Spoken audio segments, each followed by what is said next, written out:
آپ کیا کہنا چاہیں گے سپریم کورٹ کے اس فیصلے سے متعلق؟ آپ کی اور اپوزیشن جماعتوں کی حکمت عملی کیا ہوگی 9 اپریل کے قومی اسمبلی کے اجلاس کے لیے جس کا حکم دیا ہے سپریم کورٹ آف پاکستان نے؟ جی میں آپ سب کچھ یہاں پر موجود ہے ان کو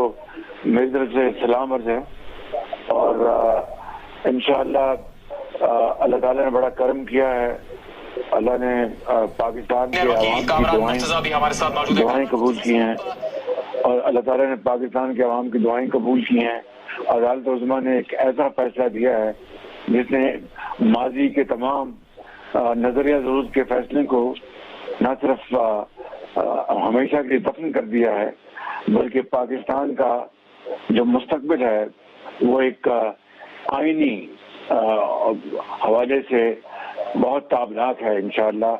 پارلیمان کا مستقبل بہت تابناک ہے، اور میں سمجھتا ہوں کہ یہ ایک ایسا تاریخی لمحہ ہے جو کہ تاریخ میں نہ صرف ہمیشہ یاد رکھا جائے گا بلکہ آج کے بعد ایک نئی